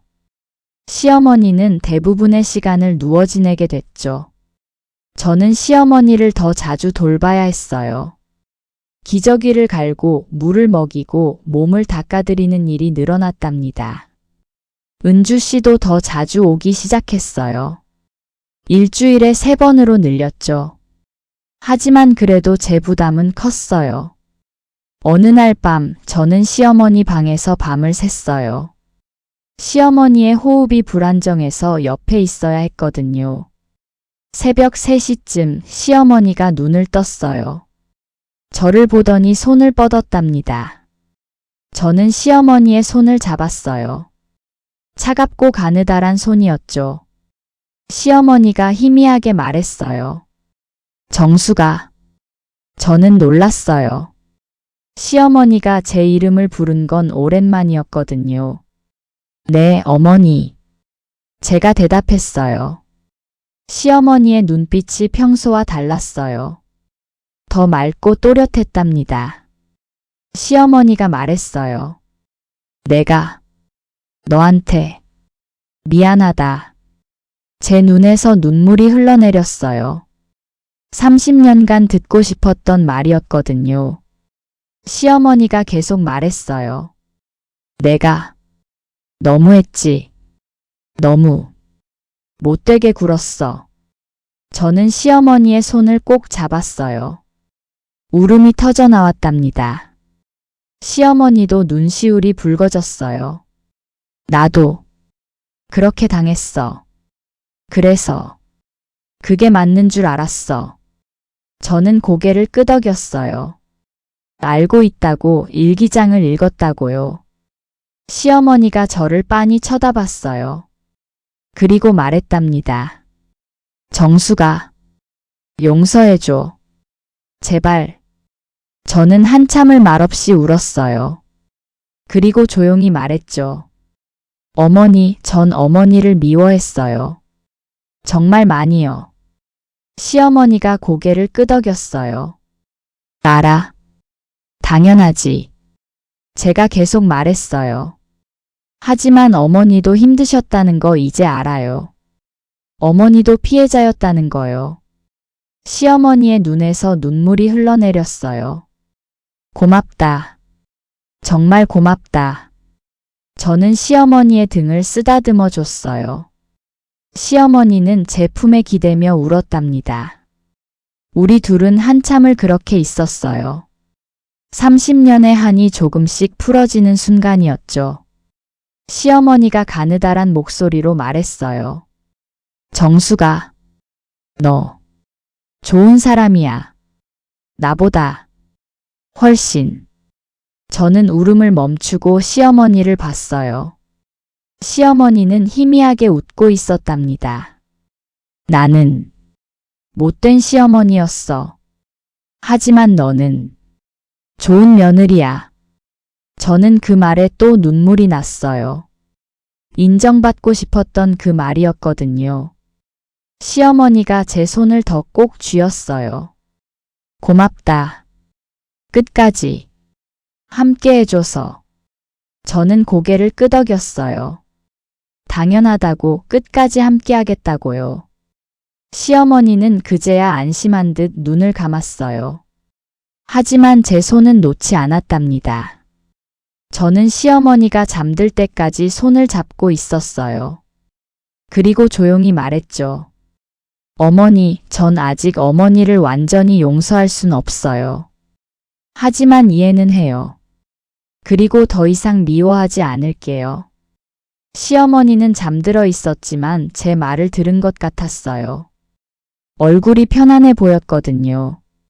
다음 날 아침 저는 가족들에게 전화를 걸었어요. 어머니의 시간이 얼마 남지 않았다고요. 병철과 미선, 민수가 모두 집에 왔어요.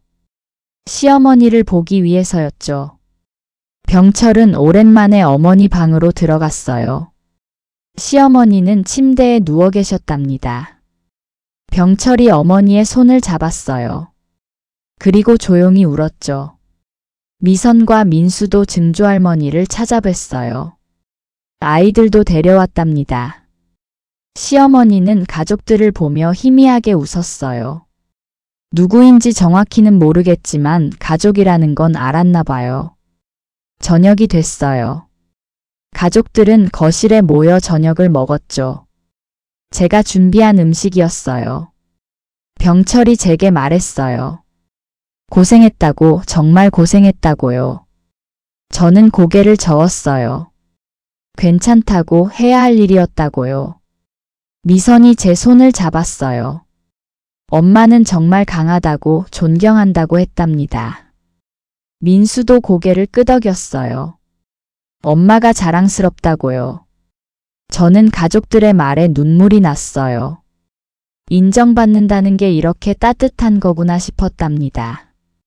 밤이 깊어지고 가족들은 돌아갔어요. 저와 병철만 남았죠. 병철이 제게 말했어요. 미안하다고, 혼자 힘들게 했다고요. 저는 괜찮다고 했어요. 이제 다 끝나간다고요. 병철은 저를 안아줬어요. 우리 둘은 한참을 그렇게 있었답니다. 한 주가 지났어요. 시어머니의 상태는 점점 나빠졌죠. 말도 거의 하지 못했고 음식도 드시지 못했어요. 물만 조금씩 드셨답니다. 저는 시어머니 곁을 지켰어요. 밤낮으로 옆에 있으며 손을 잡아드렸죠. 어느 날 새벽 시어머니의 호흡이 가빠졌어요. 저는 급히 병철을 깨웠답니다. 병철도 어머니 곁으로 왔어요. 우리 둘은 시어머니를 지켜봤죠. 시어머니가 눈을 떴어요. 저와 병철을 번갈아 보았답니다. 그리고 희미하게 웃었어요. 고맙다. 는 말을 남기고요. 시어머니는 천천히 눈을 감았어요. 호흡이 점점 느려지더니 멈췄답니다. 저는 시어머니의 손을 꼭 잡고 있었어요. 눈물이 주르륵 흘러내렸죠. 병철도 어머니의 다른 손을 잡고 울었어요. 저는 병철의 어깨를 감싸줬답니다. 시어머니는 그렇게 조용히 떠나셨어요. 가족의 손을 잡고요. 장례식장은 조용했어요. 찾아오는 사람이 많지 않았거든요. 시어머니는 오래전부터 사람들과 연을 끊고 사셨으니까요. 저는 상주로서 빈소를 지켰어요. 검은 상복을 입고 조용히 앉아 있었죠. 병철은 형식적인 절차를 처리했어요. 장례식장 직원들과 이야기하고 서류를 작성했답니다. 미선과 민수도 와서 도왔어요. 손주들도 함께 와서 증조할머니에게 마지막 인사를 했죠. 이틀간의 장례 기간 동안 저는 많은 생각을 했어요. 지난 5개월이 주마등처럼 지나갔답니다. 힘들었던 순간들, 화났던 순간들, 그리고 이해하게 된 순간들이요. 장례 마지막 날, 저는 혼자 영정 앞에 섰어요. 시어머니의 젊은 시절 사진이었죠. 사진 속 시어머니는 아름다웠어요. 아직 고통을 겪기 전의 모습이었답니다. 저는 영정에게 조용히 말했어요. 어머니, 이제 편히 쉬세요. 더 이상 아프지 마세요. 그리고 가방에서 보자기에 싼 물건을 꺼냈어요. 바로 그 금간 밥그릇이었답니다. 저는 그릇을 관 옆에 넣어달라고 장례식장 직원에게 부탁했어요. 직원은 의아해했지만 그대로 했죠. 금 간 그릇이 관 속으로 들어갔어요. 저는 그 모습을 보며 생각했답니다. 이제 놓아드리는 거라고요. 30년간 품었던 하늘, 분노를요. 그릇과 함께 제 상처도 묻는 거라고요. 영구차가 화장터로 향했어요. 저와 가족들이 따라갔죠. 화장이 끝나고 유골을 수습했어요. 작은 항아리에 담긴 유골은 가벼웠답니다. 납골당에 안치하는 대신 저는 산에 뿌리기로 했어요. 시어머니가 자연으로 돌아가길 바랐거든요. 가족들과 함께 조용한 산을 찾았어요. 단풍이 아름다운 곳이었죠. 제가 항아리를 열고 유골을 바람에 날렸어요. 하얀 재가 바람을 타고 흩어졌답니다. 저는 그 모습을 보며 눈물을 흘렸어요. 이제 정말 끝이구나 싶었죠. 어머니, 편히 쉬세요. 다음 생에는 고통 없는 삶을 사세요. 바람이 불어왔어요. 마치 시어머니가 대답하는 것 같았답니다. 장례를 마치고 집으로 돌아온 저는 시어머니 방을 정리했어요. 이불을 걷고 옷을 정리했죠. 방은 금세 비어있는 작은 방으로 돌아갔어요. 마치 시어머니가 처음부터 없었던 것처럼요. 하지만 저는 알았어요. 그 5개월이 저를 완전히 바꿔놨다는 걸요. 다음 날 저는 오랜만에 친구 인숙을 만났어요. 카페에서 차를 마시며 이야기를 나눴죠. 인숙은 제 모습을 보고 놀랐어요. 표정이 전과 다르게 밝아졌거든요. 정수가, 너 많이 좋아졌다. 인숙이 말했어요. 저는 웃으며 대답했어요. 이제 다 끝났다고, 마침내 놓아줬다고요. 인숙이 물었어요. 후회는 안 하냐고요. 저는 고개를 저었어요. 후회 안 한다고, 오히려 잘했다고 생각한다고요. 왜냐고 인숙이 물었죠. 제가 대답했어요. 그 과정을 통해 제 상처를 치유했다고요. 시어머니를 이해하게 됐고 용서까지는 아니지만 더 이상 미워하지 않게 됐다고요. 그리고 가장 중요한 건 그 대물림을 끊었다는 거라고요. 인숙은 제 손을 잡았어요. 정말 대단하다고 존경한다고 했답니다. 저는 인숙과 함께 차를 마시며 편안한 시간을 보냈어요. 오랜만에 느끼는 평온함이었죠. 일주일 후 저는 딸 미선과 함께 쇼핑을 갔어요. 오랜만에 제 자신을 위한 옷을 사러요. 미선은 제가 예쁜 옷을 고르는 걸 보며 기뻐했어요. 엄마가 자신을 돌보기 시작했다는 게 좋았거든요. 옷을 사고 우리 둘은 식당에서 점심을 먹었어요. 미선이 조심스럽게 물었답니다. 엄마, 할머니 돌아가시고 어때요? 슬프지 않으세요? 저는 잠시 생각하다 대답했어요. 슬프다고 하지만 동시에 홀가분하다고요. 미선이 고개를 끄덕였어요. 이해한다고요. 제가 말했어요.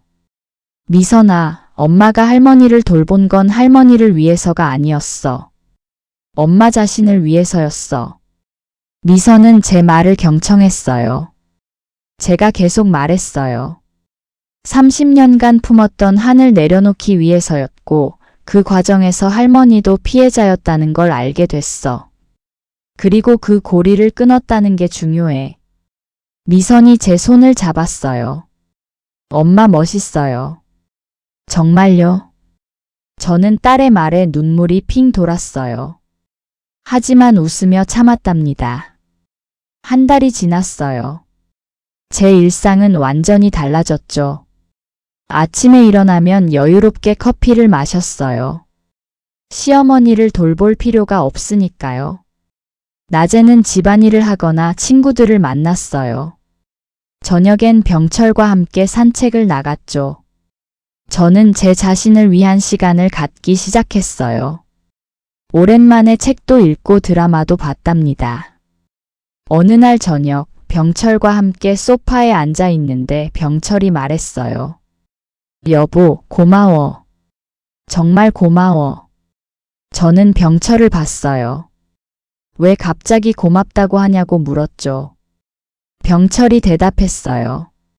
어머니를 끝까지 돌봐줘서 고맙다고, 혼자 힘들었을 텐데 잘 견뎌줘서 고맙다고요.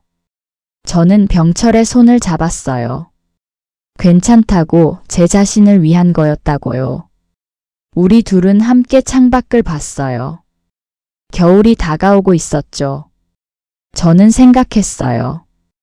이제 새로운 시작이라고요. 시어머니의 그림자에서 벗어나 제 자신만의 삶을 살 차례라고요. 다음 주 저는 요양보호사 은주 씨를 만났어요. 카페에서 만나 차를 마셨죠. 은주 씨는 제 밝은 모습을 보고 기뻐했어요. 정말 좋아 보인다고요. 저는 은주 씨에게 고맙다고 했어요. 은주 씨가 있어서 버틸 수 있었다고요. 은주 씨도 고맙다고 했어요. 저를 통해 많이 배웠다고요. 우리 둘은 이야기를 나누며 친구가 됐어요. 비슷한 경험을 한 사람끼리의 유대감이 있었답니다. 그날 집으로 돌아온 저는 안방 장롱을 열었어요. 맨 아래 서랍이요. 이제 그 서랍은 비어 있었어요. 금간 밥그릇은 시어머니와 함께 묻혔으니까요. 저는 빈 서랍을 보며 미소를 지었어요. 이제 정말 끝났구나 싶었답니다. 서랍을 닫고 저는 거실로 나왔어요. 소파에 앉아 창밖을 봤죠. 저녁 햇살이 아름다웠어요.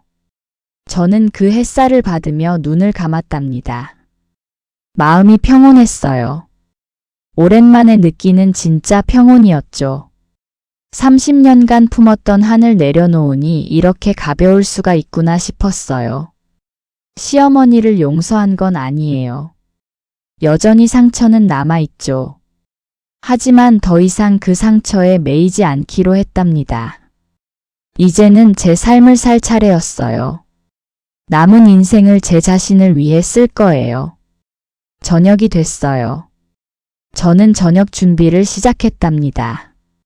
오늘은 병철이 좋아하는 된장찌개를 끓였어요. 예전엔 시어머니 때문에 여유가 없어 제대로 못 해줬거든요. 병철이 퇴근했어요. 집에 들어서자 된장찌개 냄새가 났죠. 오늘 된장찌개네? 병철이 기뻐하며 물었어요. 저는 웃으며 대답했어요. 응, 오랜만에 제대로 끓여봤어. 우리 둘은 식탁에 마주 앉았어요. 따뜻한 밥과 구수한 된장찌개가 있었죠. 맛있다. 정말 맛있어. 병철이 말했어요. 저도 함께 먹으며 웃었어요. 정말 오랜만에 느끼는 행복이었답니다. 식사 후 저는 설거지를 하며 창밖을 봤어요. 어둠이 내리고 있었죠. 하지만 두렵지 않았어요. 이제는 제 인생이니까요. 저는 설거지를 마치고 소파에 앉았어요. 병철이 옆에 와서 앉았죠. 우리 둘은 함께 텔레비전을 보며 편안한 시간을 보냈어요. 이런 평범한 순간이 얼마나 소중한지 새삼 느꼈답니다. 밤이 깊어갔어요. 저는 침대에 누워 천장을 봤죠. 오늘도 하루가 지나갔어요. 시어머니 없는 하루가요. 저는 눈을 감으며 생각했어요. 시어머니에게도 제 자신에게도 평화가 찾아왔다고요. 그리고 조용히 중얼거렸답니다. 어머니, 편히 쉬세요. 저도 이제 편히 쉴게요. 저는 그렇게 잠들었어요. 오랜만에 깊고 편안한 잠이었죠. 다음 날 아침 저는 상쾌하게 일어났어요. 창문을 열자 찬 공기가 들어왔죠. 겨울이 왔지만 제 마음은 따뜻했어요. 이제 새로운 계절을 맞이할 준비가 됐으니까요. 저는 커피를 내려 마시며 계획을 세웠어요. 오늘은 친구들을 만나고 내일은 손주들을 볼 거예요. 그리고 언젠가는 제 자신을 위한 취미도 찾아볼 거랍니다. 인생은 계속되니까요. 그리고 이제 제 인생은 제 것이니까요. 저는 창밖을 보며 미소를 지었어요. 겨울 햇살이 아름다웠답니다. 그리고 조용히 말했어요. 이제 시작이야. 나의 진짜 시작이. 에필로그. 1년이 지났어요. 계절이 한 바퀴 돌아 다시 가을이 왔죠. 저는 요즘 노인복지관에서 자원봉사를 하고 있었어요. 혼자 사시는 어르신들을 돕는 일이었답니다. 은주 씨의 추천으로 시작한 일이었는데 저에게 잘 맞았어요. 시어머니를 돌보며 배운 게 많았거든요. 어느 날 저는 80대 할머니 한 분을 방문했어요. 혼자 사시는 분이었죠. 할머니는 저를 반갑게 맞아줬어요. 차를 대접하며 이야기를 나눴답니다. 이야기를 나누다 보니 그 할머니도 시어머니 문제로 많이 고생했다고 해요. 그래서 며느리와 사이가 안 좋다고 했죠. 저는 할머니의 이야기를 들으며 조언을 해줬어요. 먼저 사과하라고 늦지 않았다고요. 할머니는 제 말을 듣고 눈물을 흘렸어요. 그리고 며느리에게 연락해보겠다고 했답니다. 저는 할머니 집을 나서며 뿌듯함을 느꼈어요. 제 경험이 누군가에게 도움이 된다는 게 좋았거든요. 집으로 돌아온 저는 미선에게서 전화를 받았어요. 내일 저녁에 가족 모임이 있다고요. 좋다고 제가 대답했어요. 가족들을 보는 게 언제나 즐거웠으니까요. 다음 날 저녁 미선의 집에서 가족들이 모였어요. 병철과 저, 미선 가족, 민수까지요. 저녁을 먹으며 이런저런 이야기를 나눴어요. 은지와 민지는 할머니 할아버지를 졸랐답니다. 식사 후 미선이 저를 거실로 불렀어요. 뭔가 할 말이 있는 것 같았죠. 미선이 조심스럽게 말했어요. 엄마, 사실은요. 저는 딸을 봤어요. 미선이 계속 말했답니다. 제가 요즘 시어머니 문제로 조금 힘들어요. 시어머니가 너무 간섭이 심하셔서요. 저는 딸의 말을 듣고 걱정이 됐어요. 하지만 당황하지 않았죠. 제가 딸의 손을 잡으며 말했어요. 미선아, 엄마가 도와줄게. 시어머니한테 얘기해 볼까? 미선은 고개를 저었어요.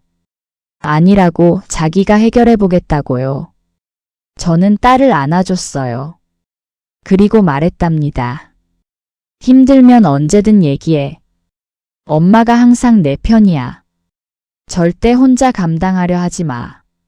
미선은 제 품에 안겨 울었어요. 저는 딸의 등을 토닥이며 위로했죠. 저는 다짐했어요. 딸이 저처럼 고통받지 않게 하겠다고요. 집으로 돌아온 저는 병철과 이야기를 나눴어요. 미선의 일에 대해서요. 병철도 걱정했지만 제가 잘 해결해 줄 거라고 믿었어요. 저는 생각했어요.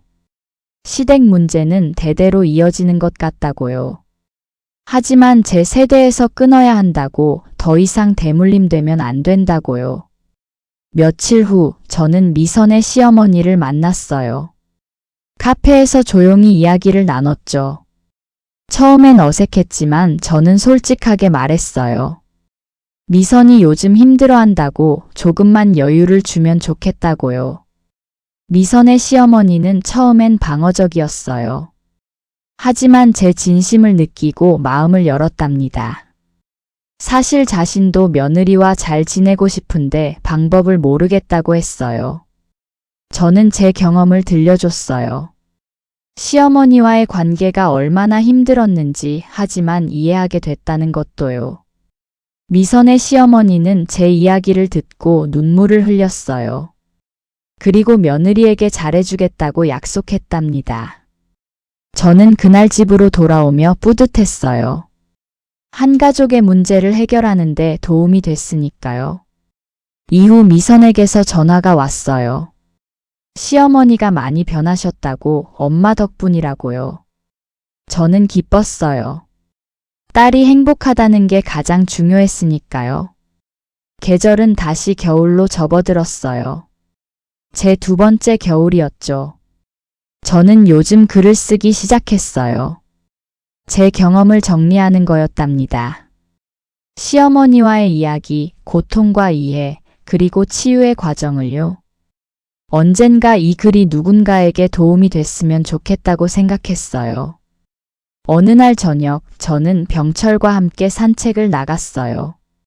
근처 공원이었죠. 공원에는 단풍이 아름답게 물들어 있었어요. 저와 병철은 손을 잡고 걸었답니다. 병철이 말했어요. 여보, 행복해? 저는 웃으며 대답했어요. 응, 행복해. 정말로.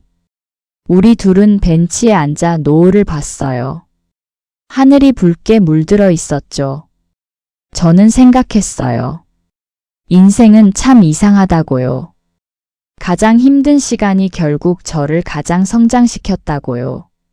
시어머니를 미워하던 마음이 이해로 바뀌고 그 과정에서 저도 치유됐다고요. 저는 병철의 손을 꼭 잡았어요. 병철도 저를 보며 미소를 지었죠. 우리 둘은 그렇게 노을을 보며 앉아 있었어요. 평온하고 행복한 순간이었답니다. 집으로 돌아온 저는 침대에 누워 천장을 봤어요. 하루를 되돌아보며 감사했죠. 오늘도 좋은 하루였다고, 내일도 좋은 하루가 될 거라고요. 저는 눈을 감으며 중얼거렸어요. 어머니, 어디 계시든 편안하세요. 저도 이제 편안해요. 그리고 저는 잠들었어요. 깊고 평화로운 잠이었답니다. 다음 날 아침 저는 상쾌하게 일어났어요. 창밖엔 첫눈이 내리고 있었죠. 저는 창문을 열고 눈을 바라봤어요. 하얗고 깨끗한 눈이었답니다. 마치 모든 걸 덮어주는 것 같았어요. 과거의 아픔도 상처도요. 저는 미소를 지으며 생각했어요. 새로운 시작이야. 진짜 나의 시작. 그리고 제 하루가 다시 시작됐답니다. 평범하지만 소중한 제 자신만의 하루가요. 이렇게 윤정숙, 제 이야기가 끝났어요. 30년의 한을 품고 살던 한 여성이 그 한을 스스로 마침표 찍는 이야기였죠. 용서는 아니었어요. 하지만 이해였고 치유였고 그리고 해방이었답니다. 그리고 무엇보다 중요한 건 그 대물림을 끊었다는 거예요. 이제 제 딸과 손주들은 다른 삶을 살 수 있을 거예요. 시어머니와 며느리가 서로를 이해하고 존중하는 삶을요. 저는 제 고통을 통해 그걸 배웠고 다음 세대에게 물려주지 않기로 결심했답니다. 그것이 제가 시어머니를 돌본 진짜 이유였어요. 복수도 의무도 아닌 제 자신과 가족의 치유를 위해서였죠. 오늘도 저는 제 삶을 살고 있어요. 당당하고 평온하제요. 그리고 이따금 하늘을 보며 생각한답니다. 어머니도 이제 편안하실까 하고요.